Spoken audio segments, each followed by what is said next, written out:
Hey everybody, and welcome to episode 65 of the Coffee Club podcast. Welcome back to you all listening. Welcome back to George Beamish. Missed him last week because of the big wedding of his brother. Wedding. George, great to have you back. How's the wedding, bro? Full days of whining and whining and dining. No, it was very, very enjoyable. As we just discussed before I got on, I got asked to be MC about a week before, along with the bride's two little brothers. So all three little brothers were on MCing, which made the last morning before the wedding a small panic. It was one of those situations where it's like, it'll be fine. Like, we'll just put a few notes down and then probably wing it. And then pretty much the night before, we're like, all right, shit, actually, we should probably plan this out a little better.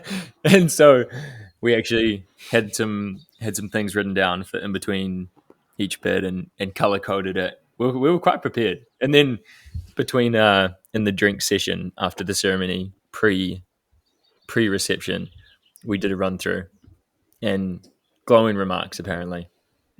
So if anyone needs a wedding MC, Hell yeah. You nailed it. Yeah, no, beautiful day. Dude, how good are weddings? That is stressful. Yeah, just a lot of love, isn't it? So many tears. I was all cried out by the end.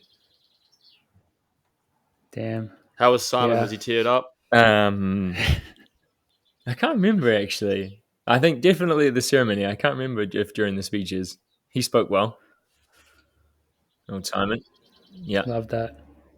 Yeah. Of course he He's did. quite a stoic individual, so to get a tear out of him would be quite an impressive feat. But yeah, man, wedding season. So awesome for you to get to experience that after it got delayed a whole year. The other big thing that's happened in our lives and the lives of the other 7 billion people on the planet is the FIFA World Cup ended today. And we have in the midst FIFA bracket challenge champion George Beamish. Unfortunately, Ollie, I don't think you made a bracket, did you? No, I was a bit late to the party. But I definitely feel like, you know, when you do fantasy football and stuff like that, you're like, oh, kind of glad I missed out. It's a bit of a hassle. Definitely upset that I missed the bracket because that would have been really fun to do and to follow. But Ollie was trying to make a point. I heard George won by a short margin. I heard. No, I did indeed. Ollie, I feel like that was the week you were trying to make a point of not doing FIFA and not doing Secret Santa. Ollie was being alternative. Mm-hmm. Oh yeah, I was making a statement. Anti-contribution to fun. I was anti-fun. I would have done the bracket. I just didn't know. I think it got sent in the what chat did it get sent in? Because I might have muted that chat. That's a terrible excuse, bro. That's a terrible excuse. You knew it was happening. No, it was. It didn't. It's actually no excuses. I think I don't know. Maybe I looked at it and I was like, oh, that'd be fun, and then I didn't do it. I don't know what happened. But wait, I came fourth. Who came third? Pretty terrible view. If you're watching, your screen I apologize. Yeah. Your screen's yellow. I need to change that. That's better. There we go. But you can't see the points. All right, I'll just read it out. Can we'll you stop trying to be difficult on video. George Beamish, 100. Well, I should know. It started at the bottom. Lord of the Massages. Carlos, our good friend from Spain, last place, 65 points. Last out of 5. Oh, tough. Mac Daddy Morgs, 87 points, 4th. Darth Valos, Carlos Villarreal himself, 97 points, 3rd. Mario, 120. And top of the table, myself, 121. A 1-point victory. Ridiculous. I mean, first off, congratulations. Second off, I have a bone to pick because I forgot my login, so I haven't been able to check my bracket and follow along. But I picked the winner of the tournament, so I feel like I should have done pretty well. How am I coming second last if I correctly picked Argentina? I don't understand. Daddy Morgs, the final. You had Argentina beating England in the final. Yeah, so England didn't do... I mean, they did okay. I just don't understand how... Can you explain to me how the points work? Because you mentioned honestly, it's kind of weird. I never really figured it out. I thought it was going to be like ESPN's bracket, March Madness, where each round the points double. So it's like it's not 1 point, but pretty much 1 point for the first round, then 2 points, then 4 points, and 8 points, then 16, etc. So then you get like rewarded for picking the games further on. It seemed like there was no reward for getting the final compared to getting the group stage games right. And I just happened, I had the best group, like I was leading after the group stage, and then no one caught me because there weren't very many games left, and the games were worth the same amount. That makes no sense. Wait, here's my final stupid question as someone who doesn't know how brackets work. Do you have to pick? So for the final, I picked Argentina winning, but I picked them beating England. Do I get points for that, or did I have to pick them beating France to get the points for it? Do you have to pick the losing team correctly as well? I think you would have got those. I think you would have just got the points in the semi-final by picking England.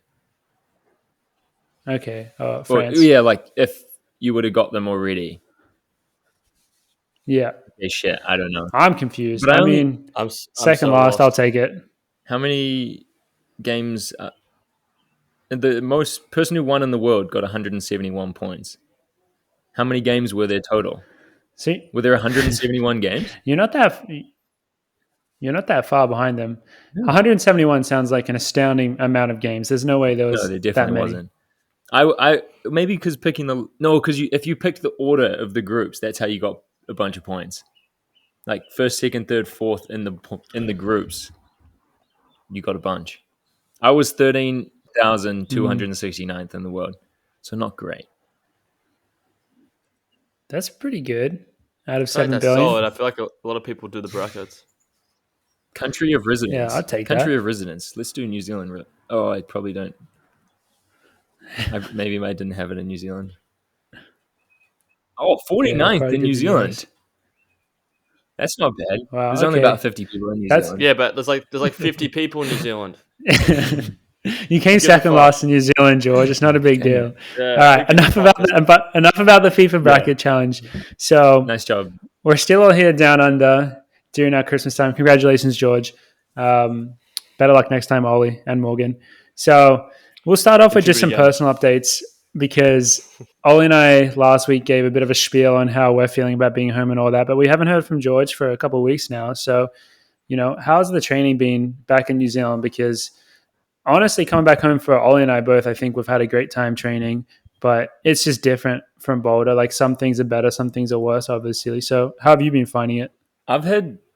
Maybe like you guys, I've had a great time training, but if you want an ego check on your fitness, go to somewhere super humid and do a bunch of hard running. It is so much harder than running at altitude if it's super humid. That was one of my damn, that's a big statement right out of the bat. Well, backed up by Ritz. That's what he posted on one of my workouts. He's like, humidity is way harder than altitude. something. Wait, Ritz said that? Yeah, he posted on there. Then why don't we freaking live it out? Well, I think it depends if you're acclimatized or not.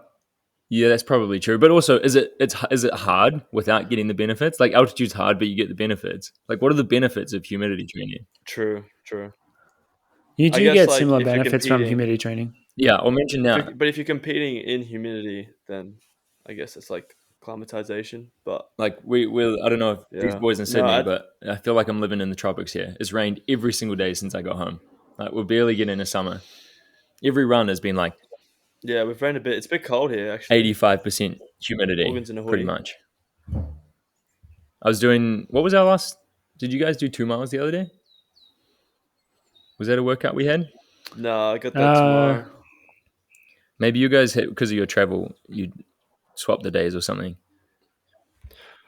Yeah, well, I thought I was had a long run tomorrow, and then Ritz has swapped everything, and I have because I just worked out on Sunday, and then now I have another workout on Tuesday. And I was like, oh shit, maybe instead of a long run. Didn't really realize that because it's kind of tough. So on my run, my last Strava run, 9 miles, humidity 91%. Like that is outrageous. That's ridiculous. Yeah. I'm going to be honest, George, it's not like that here in Sydney at all because what the story of Sydney has been every day, it's been like, wait, is it summertime? Because it's been windy and raining and cold. I pretty much was not going to bring a puffer jacket, and last second I just threw it in the bag because I was like, oh, I may as well just in case. And I've had to wear it literally every day so far. So the summertime has not come to Sydney yet, or at least it was here for a little bit. And then when Ollie and I returned home, it vanished. So it's been quite cool.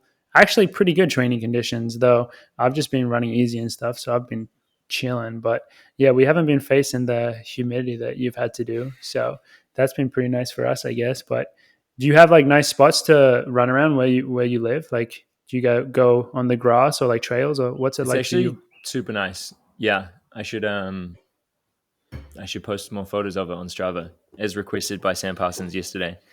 So I live in like kind of a few hills which have a bunch of trails, but it rains every day, so they're so muddy. So I go down on the flats, and I live in like a winery, like orchard region. So it's just a bunch of like fruit trees and wine stuff. And there's all these limestone paths that connect wineries for people to do like biking, wine tastings, pretty much like go to a winery, Amazing. hammer some wines, and then like bike to the next one, and then drink a bunch more. So there's like heaps of limestone paths like that for biking around, and they're actually perfect for running on. They're like nice and wide, kind of like a Davidson Mesa wide, but then the surface is actually nicer.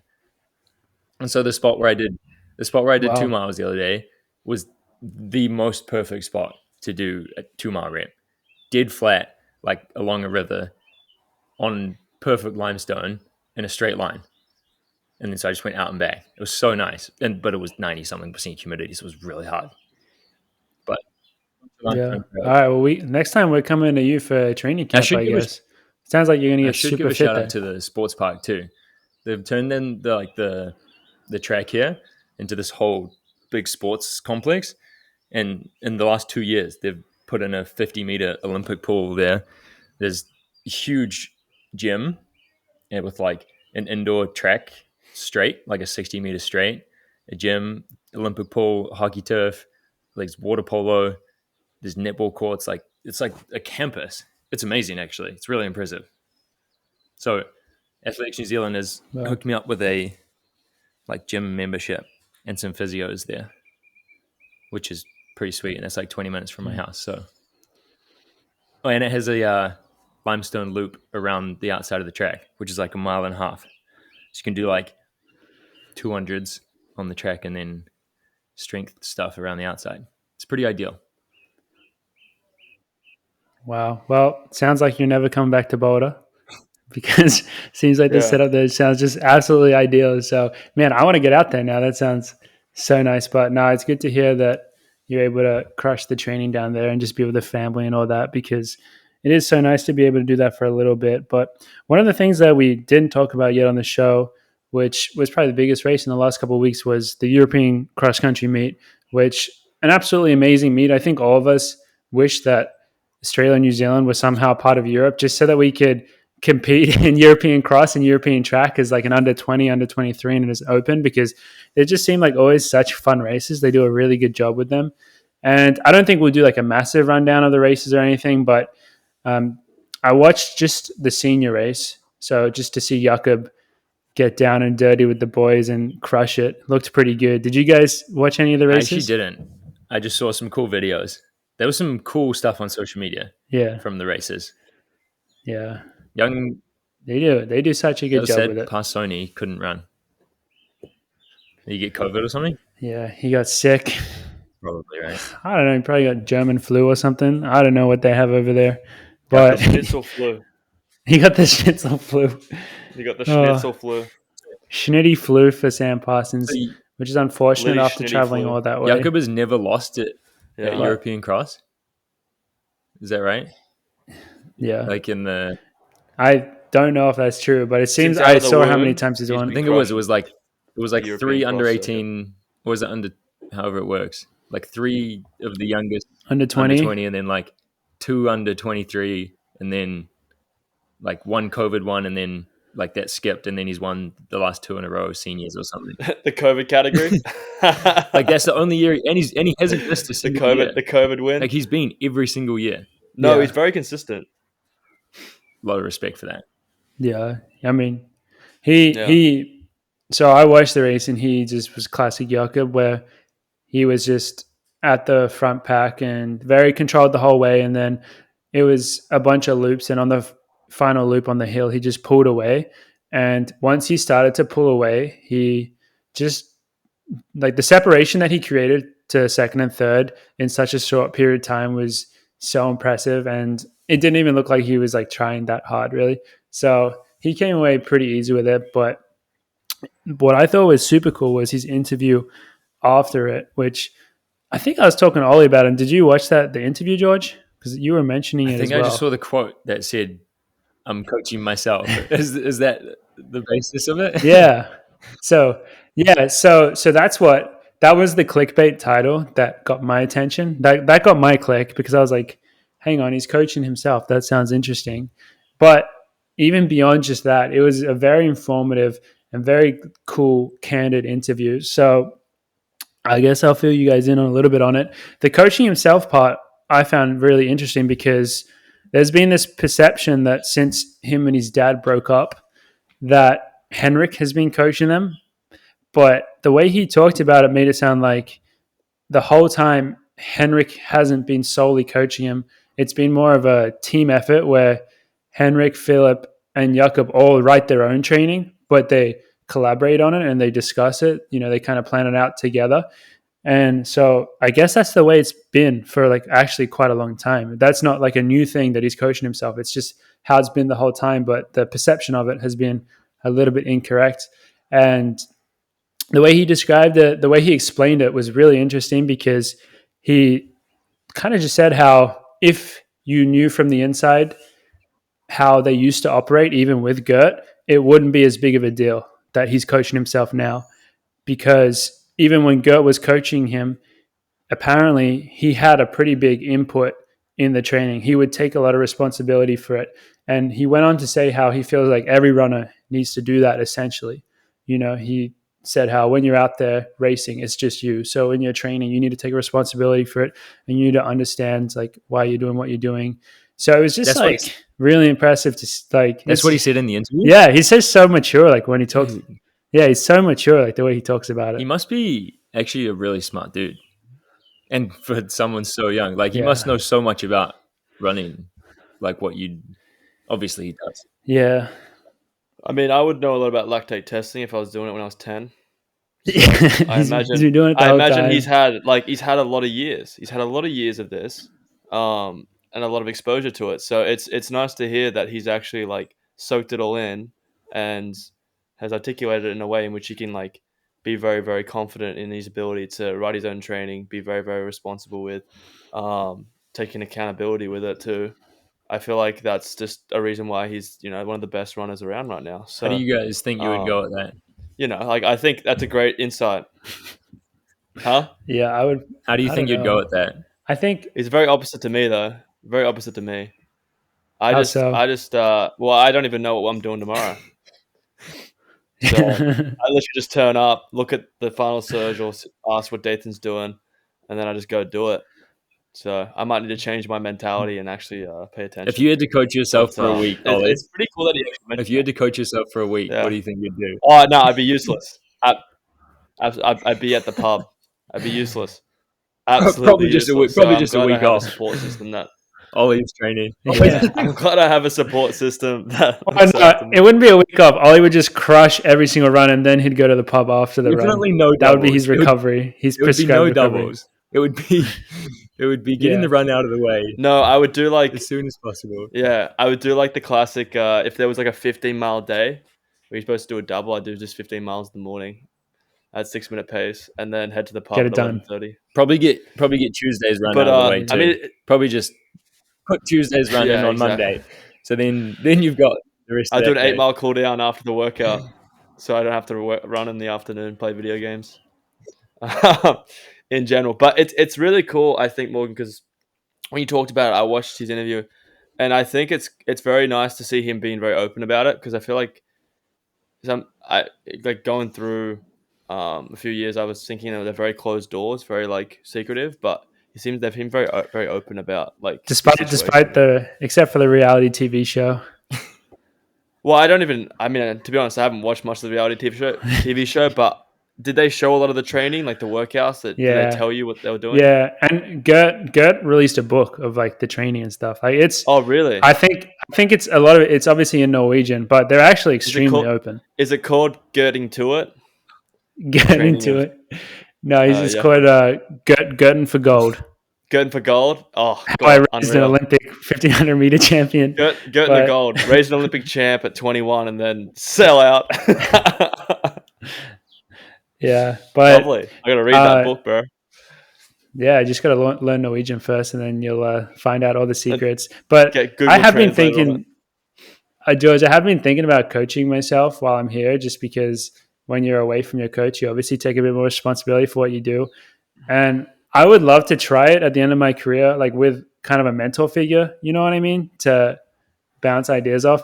I can tell you what, if I was coaching myself, I would definitely be doing a shit ton of lactic testing though, because I'm a bit of a pusher, as you guys may know. And pushover.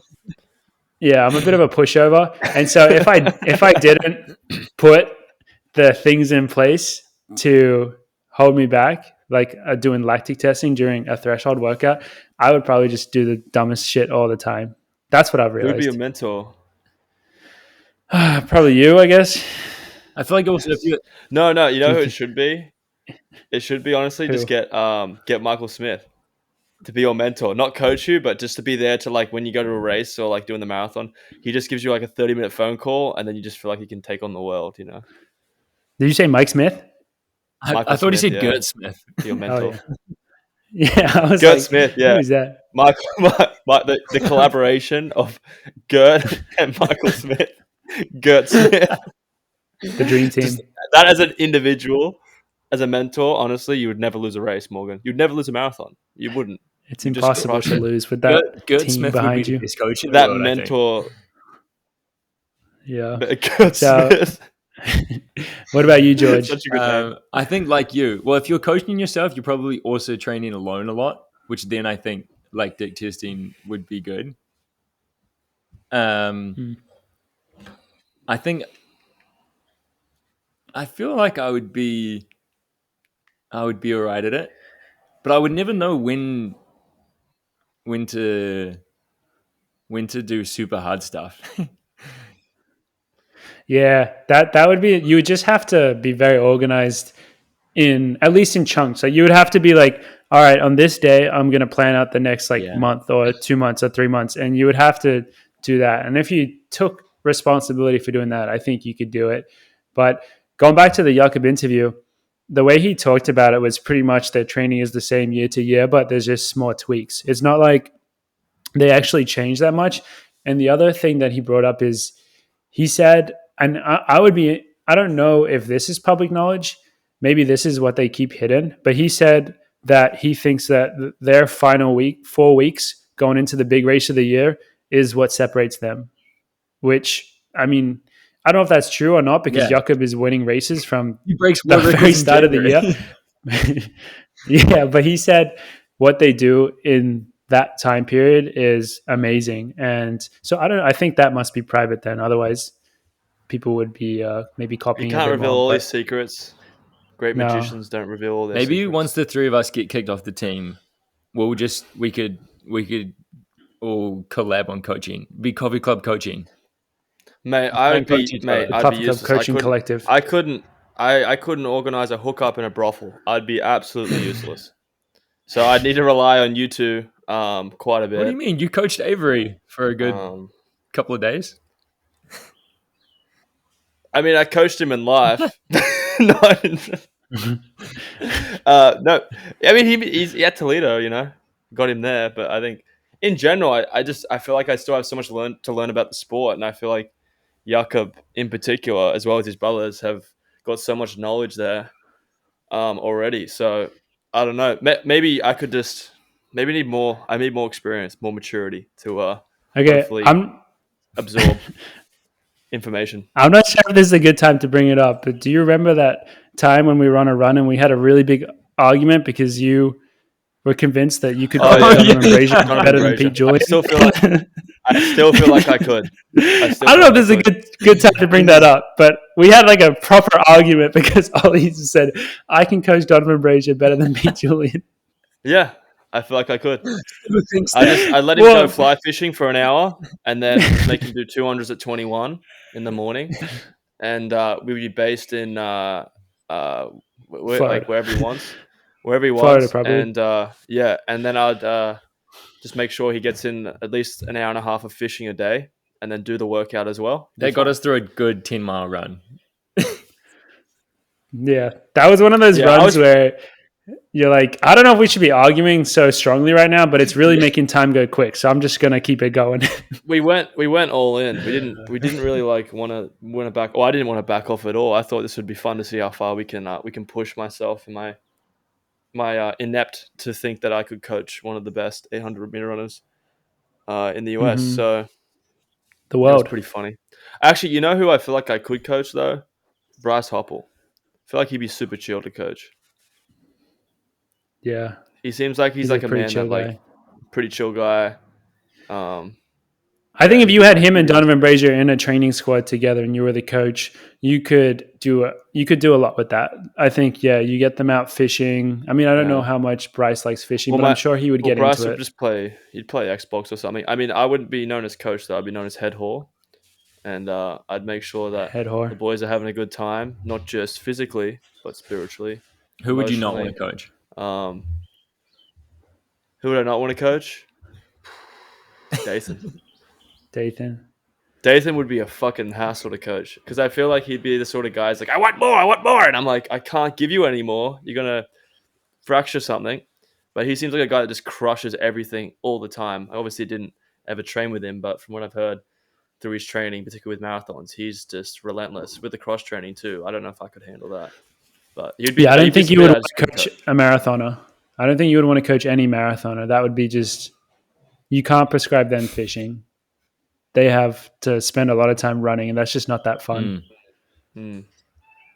So subscribe them podcasts. Subscribe them or music. Prescribe them podcasts. Podcast listening. It's on their prescription. Podcast, like music. Ollie would just prescribe no stretching, no drills, no strides, no warm up.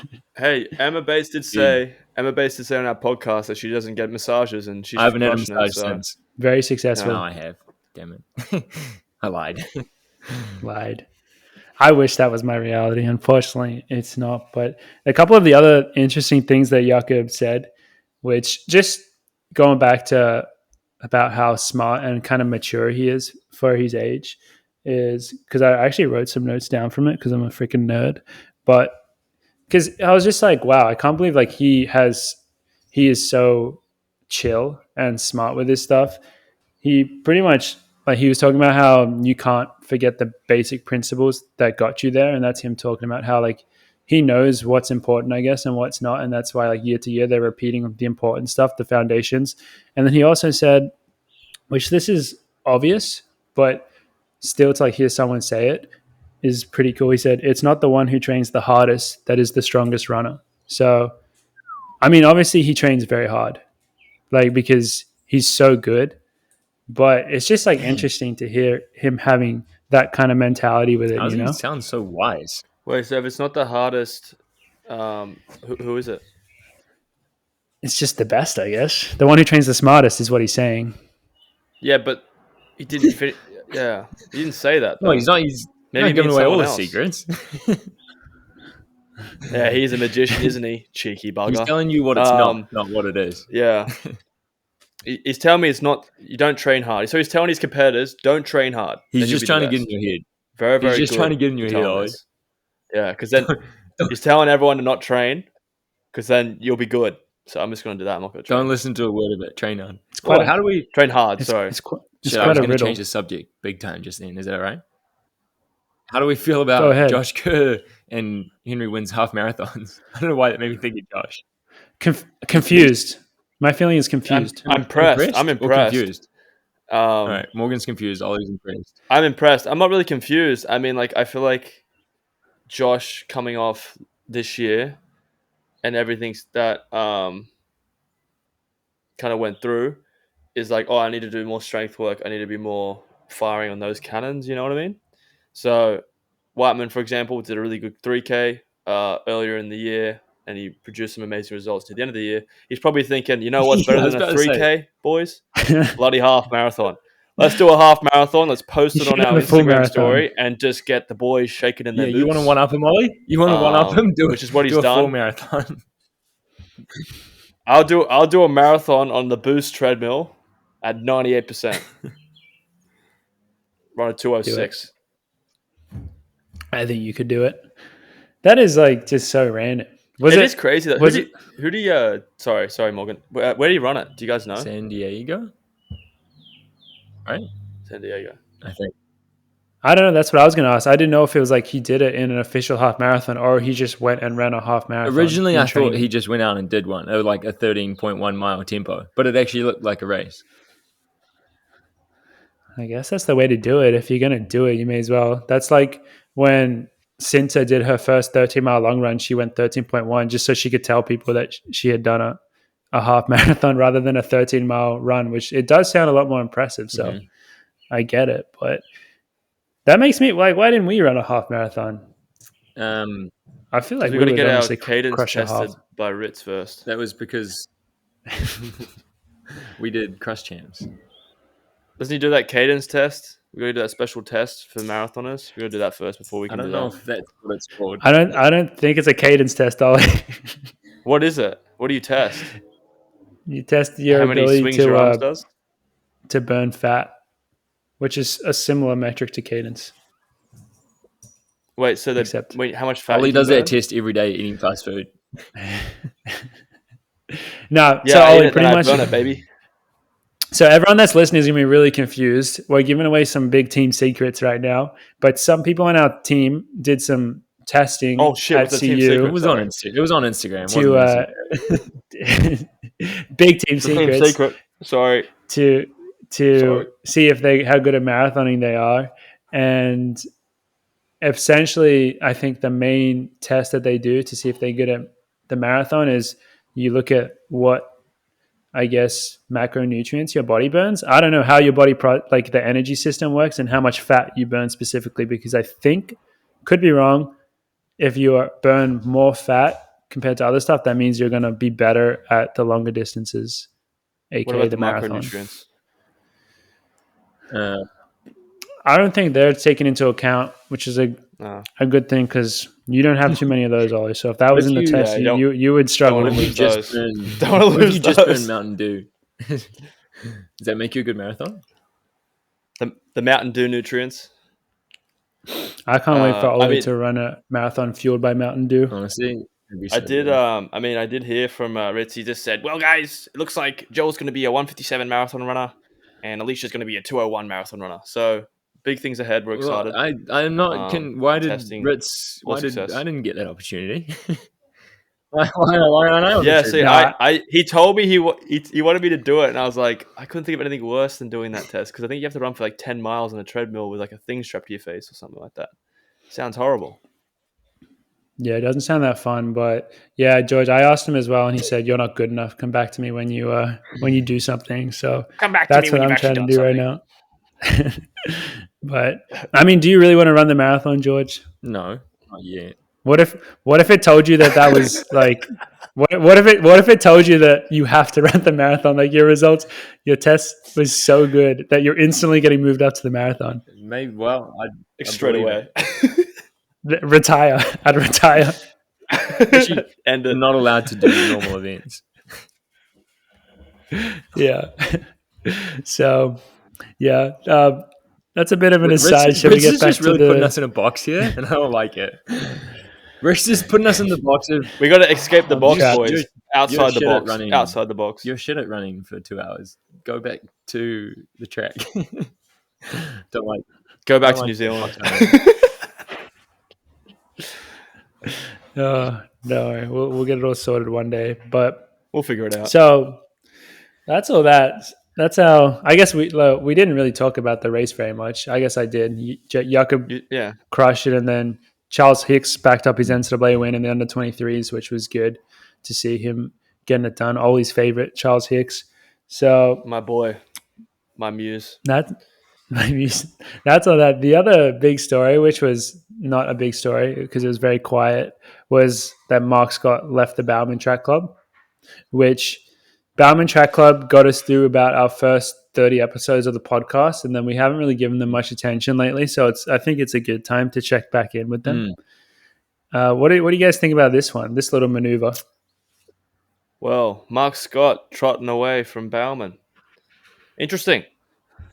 Very interesting. Quite concerning. I mean, I feel like Bowerman shouldn't be excited about losing another Olympian, another heavy hitter like him. But I guess it seems like he's moving away into other opportunities. I don't know if he's coming back to the US. I did hear that he was still in Europe, so maybe he's just going to be setting up base there.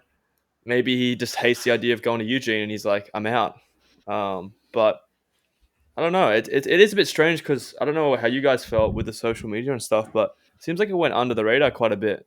That kind of announcement. Like I didn't see anybody post about it. Didn't see Citrus Mag post about it or run lets.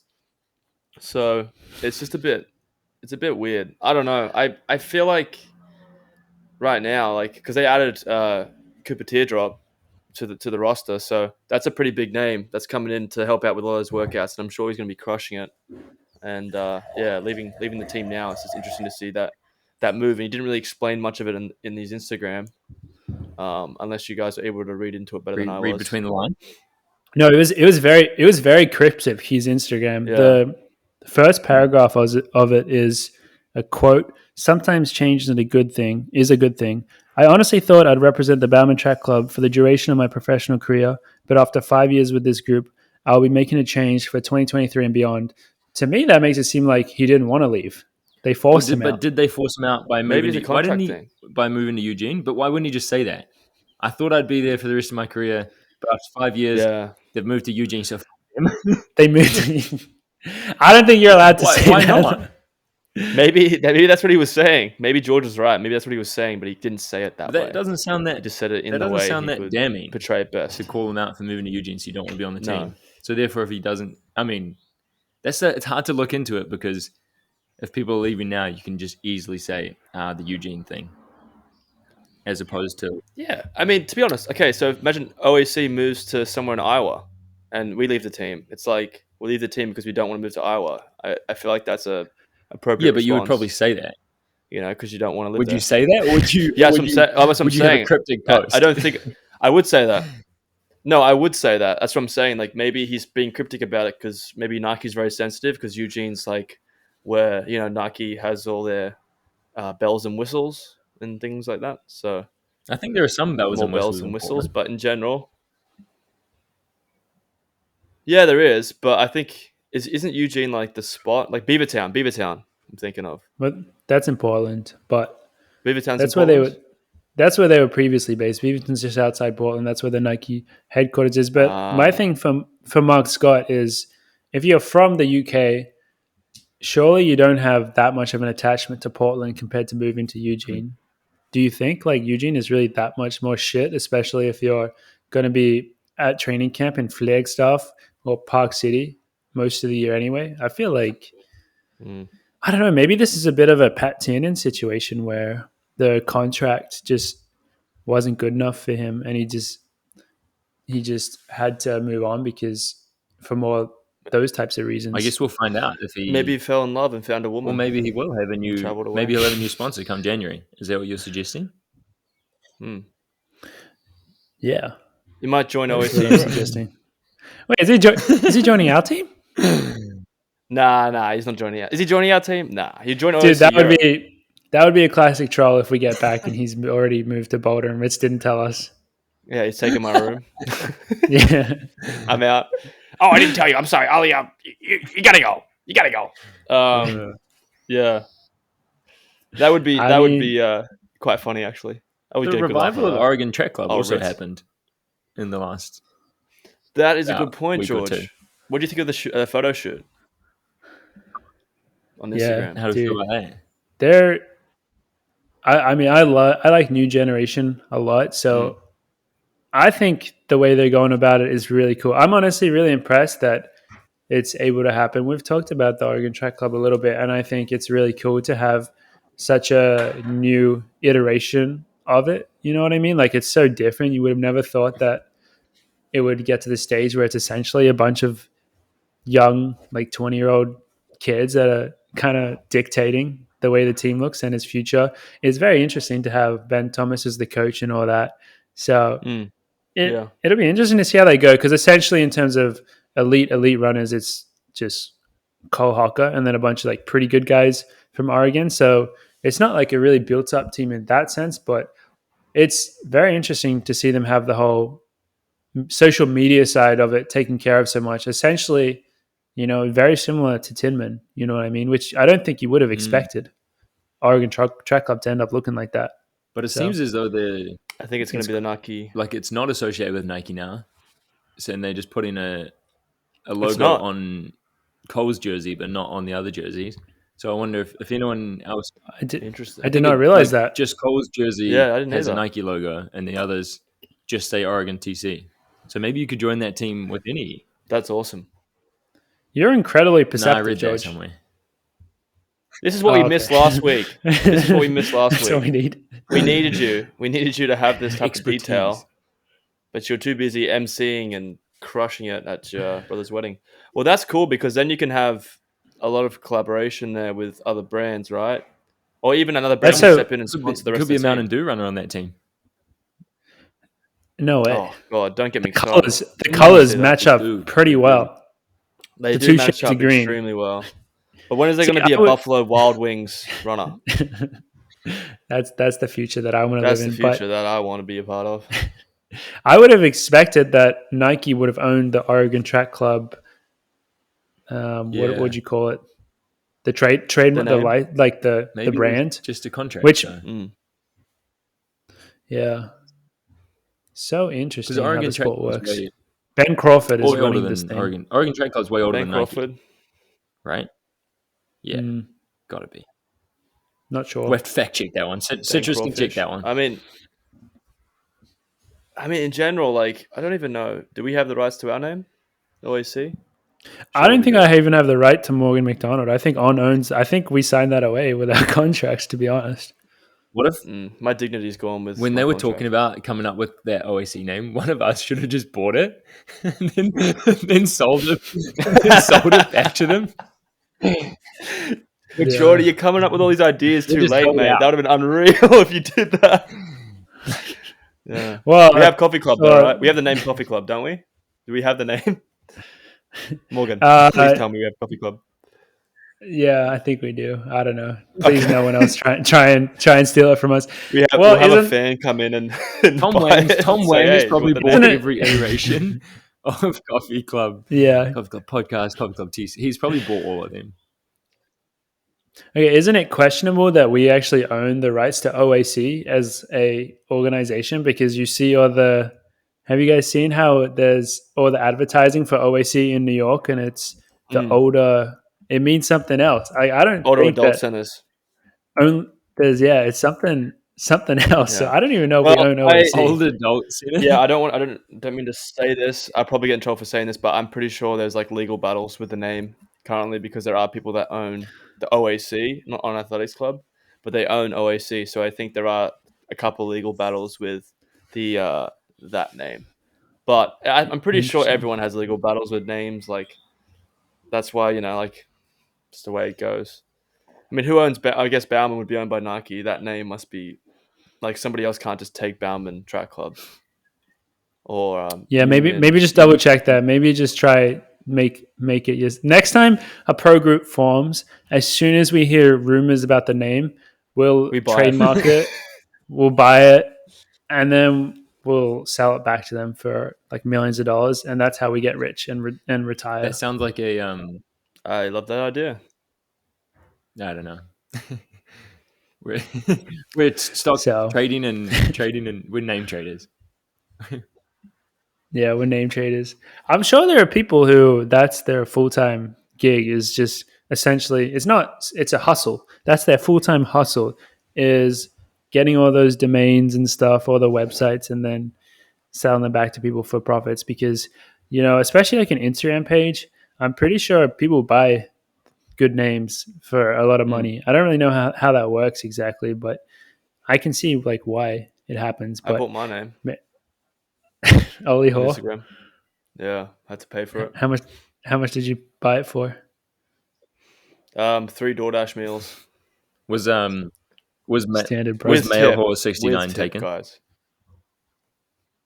Yeah, so was Slippery Gypsy, but we do what we can, boys. I mean, like that. I feel like that kind of gig though, you must get in a bit of strife because people get really upset when they've got a name, and then somebody swoops in, grabs it, and then you have to pay to the highest bidder to grab it.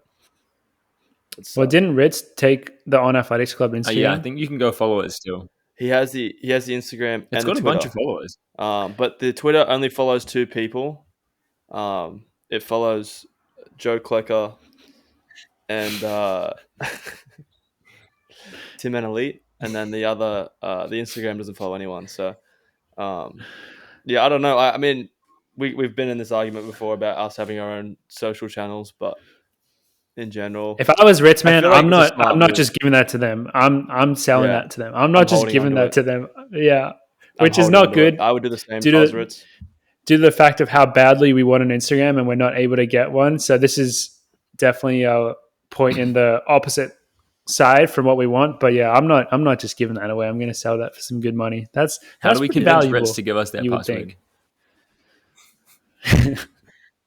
We gotta figure out a way to just let his guard down. So maybe we get Alicia to like go and ask him for it, because I feel like if the 3 of us or even Joe or any of the boys go up and ask him, he's like, "What are you asking that for? Leave me alone." And then if it's Alicia, then he'd be like, oh, "Okay," and then here's the password, and then Alicia gives it to us, and then we're golden. I think the way I would go about it is you would have to invent a type of Men in Black type device that wipes people's memories, because I think the only way Ritz could do it is if he was completely ignorant to the fact that he had given us the password, you know what I mean? So that he has he's not implicated at all in the crime of us illegally posting on the On Athletics Club Instagram and what getting would be it the going. First post? What would be the first post, boys?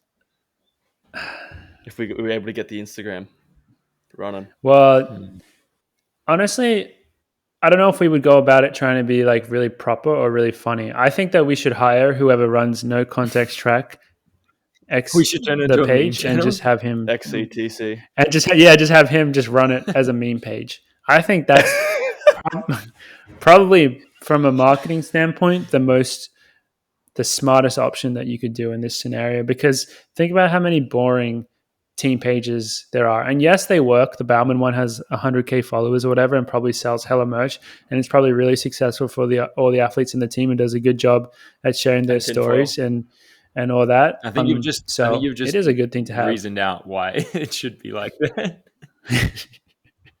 No, I was saying all those reasons as reasons for why we should have an Instagram, but yeah. Well, honestly, I feel like we've covered most of what we were going to cover today, and now we're just talking in circles. Is there anything else that is of import that you guys would like to discuss on this platform today? Not going to have this opportunity until next week. I would like to talk about Christmas. Wait, is this going to be the last episode before Christmas? Oh my God, it is. The next podcast is after Christmas. So I'd love to have a chat about Christmas. I have a few things, boys, if you have a bit of time. Do it right. Workouts on Christmas. Good for the sport, bad for the sport. Doing a workout on Christmas Day. What do you think? I actually think good for the sport. We had a workout. I don't. Day. I think if it's solo, bad for the sport. But if you're meeting a bunch of people, good for the sport, because then it's a really like fun thing to do at like. But you have to do it early in the morning. You can't do it at like 10 a.m. You have to get it done on Christmas Day pretty early, so then you can move on to the rest of your Christmas Day festivities. But I used to always I would go to training with my squad back in the day, like 7 a.m. and kind of just like fuck around in the session, and just you're so joyous on that day. So it's cool to it is more fun than like a 10-mile easy run, which can be kind of boring. Yeah, so it's true. a bit tedious. George is on the money. If I have easy run and lift on Christmas, that would be the most depressing thing you could do. That would be way worse than a workout. You'd rather have a day off or a workout. Yeah. Yeah. Another question: sponsored athletes giving free gear that they got to family members. Good for sport, bad for the sport. Not getting a gift out of their own pocket. Good for the sport. Do you think that's good for the sport? Good for the sport. I'm trying to avoid doing sport, that. I'm trying to give my parent bad for family relationships. Yeah, I mean, like, we're lucky enough to be able to give family like gear and stuff, but in Christmas you want to be able to, put a bit of personal touch to a gift, and I feel like giving away a pair of On shoes is kind of like a bit, you could you can do do so that much more, anytime. get a nice book or little coupons for back rubs, something like that. It's a nice gift. Gift voucher for a nice restaurant, a lot of alcohol. On is hard to come by down under still, I think, though. So I think if you can get some On gear to your family, they really appreciate it. Yeah. It's not as popular. How did our Christmas wishes for the sport go last year? Is that what we did? Did we have Christmas gifts to the sport? Did. We had a Christmas Did any of those happen? We'll have to go back and check the tapes. We'd have to go back in the archives, have to George. check tapes on that one. Got no clue. I'm going to assume they all came true. I mean, we could also do that after Christmas. Maybe we could look through it, and then next week's podcast we can kind of see if those wishes came true after Christmas. I'm pretty sure that I wish for Ollie to not make it to the final of the World Champs and then to have a heroic comeback and win the com game. So secretly, that's what you wish. Yeah, I don't know. I don't know if that was. I don't know if I said that publicly or that was just quietly. I wish for that, but I'm pretty sure that I manifested that to happen. That's what you wrote to Santa. I know this is going to be really hard for everyone, but please don't let Ollie make it to the World Champs final.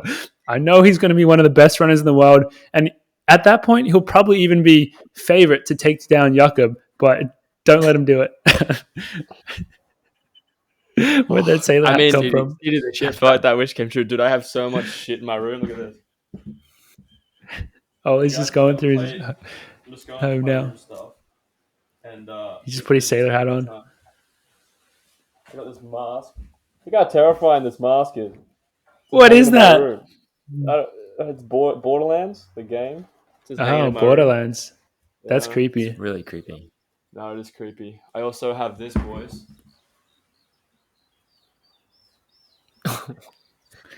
US flag. Good to carry around Australia. Very useful. Where'd you steal that from? Well, yeah. This one? Stole it from the little carts that you see in a lot of the grocery stores, and the old people on it, and they have a little flag on the back. Just took it off one of those and took it home with me. So I thought you were gonna say that you stole it from a grave. Oh God, no. That would have been real dark. All right, this podcast I think is going down some really deep and dark holes right now. If we keep talking, we're definitely going to say something that would get us canceled. But honestly, if you're listening to the podcast this deep, you're probably very much so team Coffee Club. So I trust anyone who's still listening to this episode that even if we said the most egregious thing possible, you would probably just sweep it under the rug for us. Would defend us. Your life. You would defend us. So, Ollie, any other Christmas questions? Yes, one more. Mistletoe. Are you guys planning on having a mistletoe for your Christmas party? I don't. I've never had mistletoe around here. I don't even know what it looks like. Doesn't grow in New Zealand, I don't think. No one would want to kiss me anyway. Well, that's good for the sheep then, George. No one would want to kiss me. Oh, don't say that. Oh, don't say that. Sheep are happy you're back. I bet. They're probably exhausted. There's a lot happy you're back. There's a lot of sheep out there that want to give you a kiss. Go to the farm and find a nice sheep. Ask nicely. I wouldn't do it with on. Yeah. Yeah, make sure you treat those sheep nice when you go back to the farm tomorrow. Buy them dinner first. They are dinner. Oh. Yeah, they are true. Yeah. Checkmate. George is just whispering there, "You're going to be my dinner in 6 weeks." Yeah. Ollie, what happens on a whore Christmas? Whore Christmas, extremely traditional. In the whore household. Usually we go to church. And Mum gets. Yeah. Nah, we don't go to church. We do some Christmas gift giving, and then we have Fruit Loops for breakfast because Mum used to buy Fruit Loops when we were young because that's the only time we were allowed to buy shitty cereal. And then we go to the beach and go for a surf, have a picnic, relax, and then we go to my mum's sister's for a very traditional English Christmas lunch / dinner, which is like ham, turkey, potatoes, yams, mint sauce, gravy, and and then just have a lot of alcohol, have some good times, enjoy the hopefully warm weather. I think it's going to be the warmest day on Christmas Day for us in Australia, so in Sydney in particular. So looking forward to that. But we should, if we're this late in the pod, we might as well wish our listeners that are still here with us a very Merry Christmas. Very Merry Christmas. And that's what would happen at the whorehouse. Beautiful. Sweet. Beautiful. Is yours pretty standard, George? Pretty similar? Yeah, pretty standard, pretty similar. Don't know what we're going to be doing. Eating mostly Pims or Aperol Spritz, normally the drink of choice. Normally lamb on the menu. Not sure if we'll go out to the beach. Actually, which one do you sacrifice? I have heard we're taking, very similar. We're taking a picnic out to the beach for brunch / coffee thing. If we go to our beach, there's like there's just like a parking lot, and then you just walk down the sand. Oh, I would not tell. There's like a secret table. Shit, people are gonna find it. Don't want anyone else to take that. One of our fans is just there waiting for you. So, yeah, we won't mention it. There's like a little spot. There's a little hidey spot down on the sand. So I think that's in the cards. So hopefully it's going to be sunny. Yeah. Love it. Yeah, mine's similar actually. I go to the beach in the morning and then we do a big lunch. So look at that. We're all the exact same people. We all come from the same families. Yep. Good to know. But yeah, I feel like that's it for this episode of the Coffee Club podcast. I think we discussed a lot of nothing for a long time. What a wonderful episode. If you're still listening, as Ollie said, big Merry Christmas to you all. Yeah. Hope that you guys are having a great time with your family, friends, or whatever you do to celebrate. Or if you don't celebrate Christmas, hope that you still just have a lovely day. Hope all your days are lovely. But yeah, thanks everyone for listening. That's episode 65 of the show. We'll see you guys all next week.